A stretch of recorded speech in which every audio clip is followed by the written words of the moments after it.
Numa observação absolutamente despropositada, o Jean Willis atacou o governador do Rio Grande do Sul, dizendo que ele era um gay homofóbico, porque parece que o Jean Willis entende que um gay tem de ser necessariamente de esquerda, ou tem de ter as pautas da esquerda. E me parece que o Eduardo Leite deu uma resposta adequada, dizendo, olha, né, o pluralismo político também claro. Vale para os gays. Claro.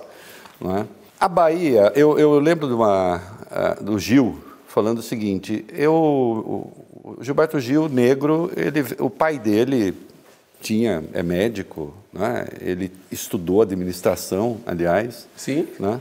Ele disse, não, o racismo na Bahia, porque a Bahia não é o resto do Brasil no que diz respeito à composição racial.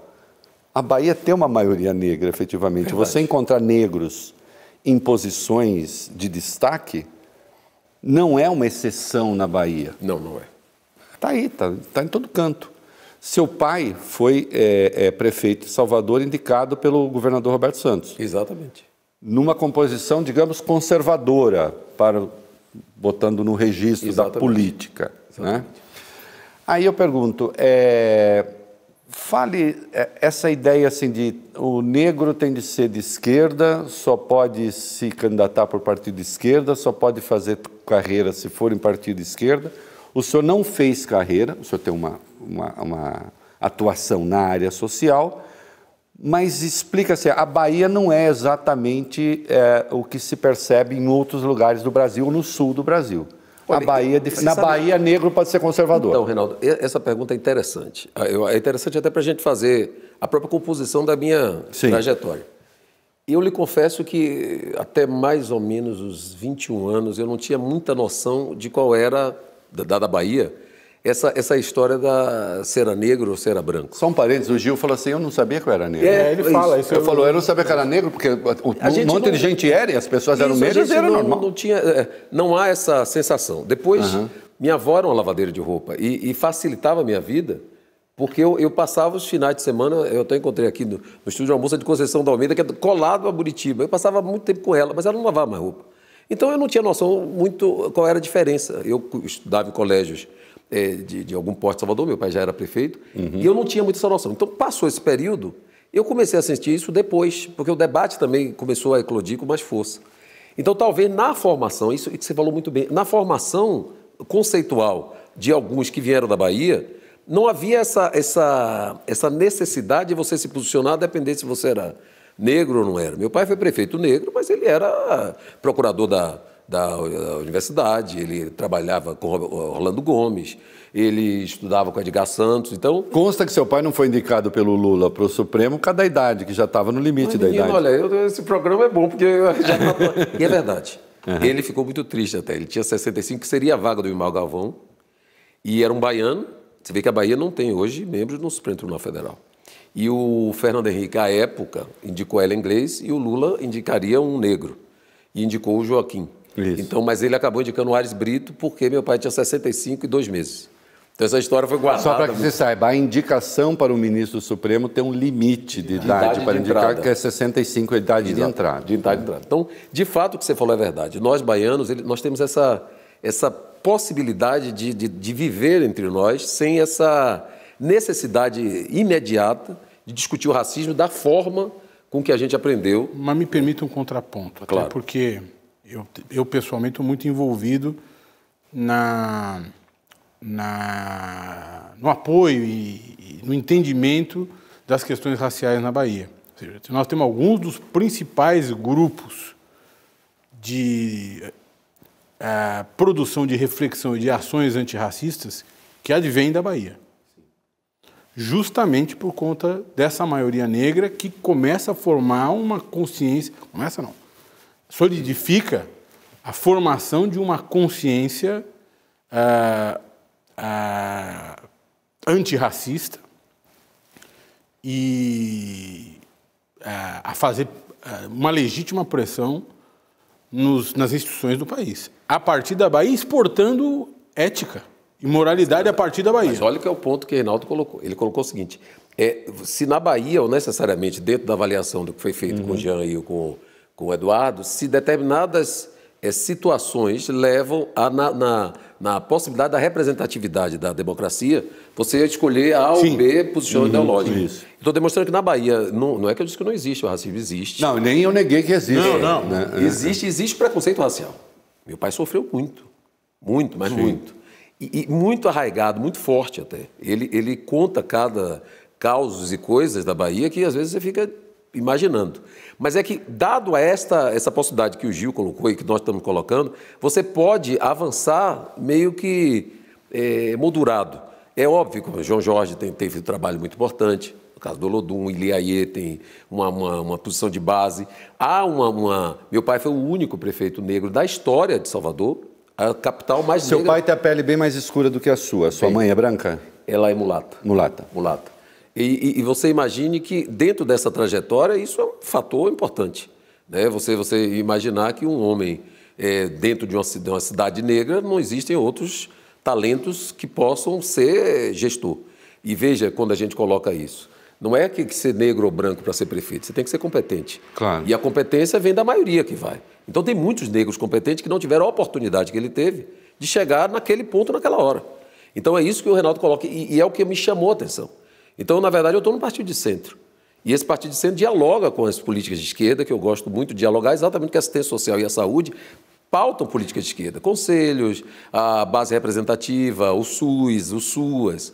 E, ao mesmo tempo, políticas de direita. Então, você consegue dialogar. Isso é que dá a possibilidade no Estado como a Bahia. Em outros, necessariamente, talvez você seja empurrado para um debate, mas eu acho que foi essa... O antirracismo é um elemento civilizatório que não pertence nem à esquerda nem à direita. Exato. Mas em alguns estados, em alguns locais, por exemplo, eu quando estava na faculdade, meu sonho era fazer Direito e Administração, concluir e estudar em MIT. Então, eu fui aos Estados Unidos. E cheguei lá, a discussão era muito daquela de se eu era negro, se eu era branco, se eu era... E foi o primeiro choque, com 21 anos. Por isso que eu dizia, onde foi o primeiro choque? Lá. Eu cheguei em Boston. Em que o senhor se obrigou a ter uma identidade. E eu não sabia. Quando eu desci no aeroporto de Nova York, era até uma baiana que me recebeu, Silvana, e ela vai dizer, vai ficar de Silvana, você, meu pai preocupado, hoje, de 21 anos, vai pelo mundo. E ela disse, olha, aqui você vai ser considerado negro, você vai lá hispano. E aquilo foi para mim uma coisa realmente diferente, porque eu disse, puxa, E aí, quando eu cheguei em Boston, a discussão era essa. Daí eu voltei ao Brasil e disse, olha, Foi onde eu larguei essa trajetória do direito e da administração e me vocacionei para a parte social. Porque eu queria um projeto ligado ao direito tributário. Mas eu abandonei isso e acabei indo cuidar de hospital. Foi quase que uma reação àquele momento. Então, eu entendi bem o que você falou nessa linha. O meu choque foi mais forte, não foi nem pelo meio, foi assim, ó. Cheguei lá e se era isso ou se era aquilo. É muito claro os Estados Unidos. Sim. E hoje, na Câmara, interessante que, apesar de não ter sido ascendido para a política por uma bandeira fortemente, que é a bandeira racial que hoje eu defendo forte, eu acabei me juntando com a Benedita e fizemos belíssimos trabalhos. Na Comissão de Seguridade, eu e a Benedita da Silva, que é uma figura que eu adoro, você não tem ideia, a gente fez trabalho sobre anemia falciforme, sobre racismo institucional dentro de unidades de saúde. Fale sobre anemia, porque tem uma questão específica que diz respeito a negro e talvez as pessoas não saibam. Então, a anemia falciforme, o traço da anemia falciforme, ela comete mais a população negra e descendente. Muitos dizem até que era uma forma de autodefesa aos negros que vieram da África e deram a forma de foice. Isso são estudos que tem dentro da própria correlação dos negros que chegaram ao Brasil. Então, e você não imagina o impacto disso no sistema de saúde. Porque, às vezes, você não detecta, você não tem diagnóstico. Nós discutimos hipertensão, nós discutimos a questão do glaucoma. Então, a gente pegou uma vertente racial pela área da saúde. Teve um debate, Reinaldo e Valfrido, tão interessante, que era sobre o chamado racismo institucional, que a Comissão de Seguridade não tinha debatido até aquele momento. Eu não me lembro quem era a ministra da Igualdade Racial à época. E você ter uma ideia, falava, inclusive, do racismo institucional nas consultas com as mulheres negras.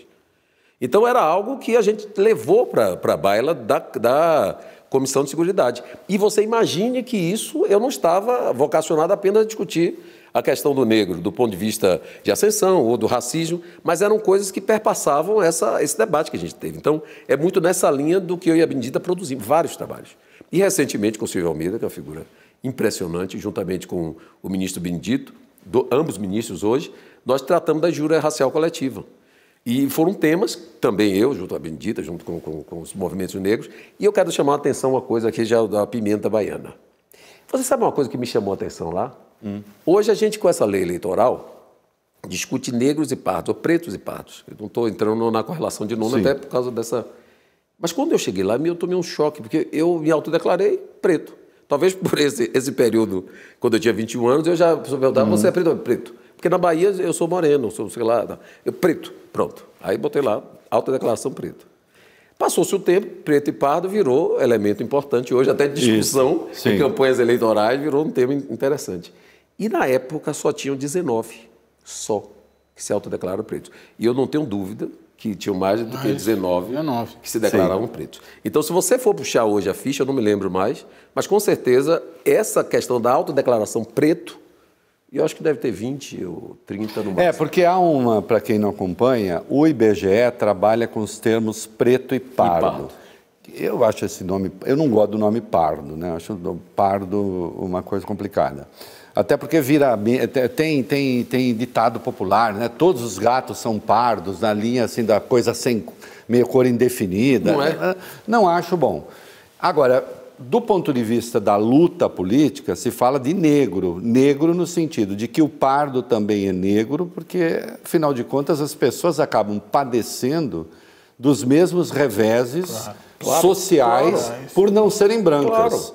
Né? Então, agora mesmo saiu o mapa da violência, você pega a população carcerária, você tem ali 60 e tantos %, se diz negros.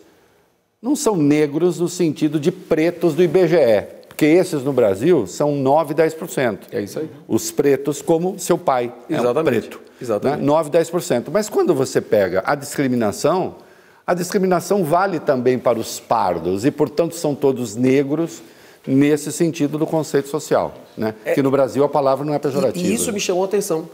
Porque é óbvio que hoje virou uma coisa, como o Valfrito falou, mesmo que isso avançasse, todos os baianos, ricos ou pobres, ou não, iam pelo Ourinho ver o Olodum. Então, é fantástico ver o Olodum.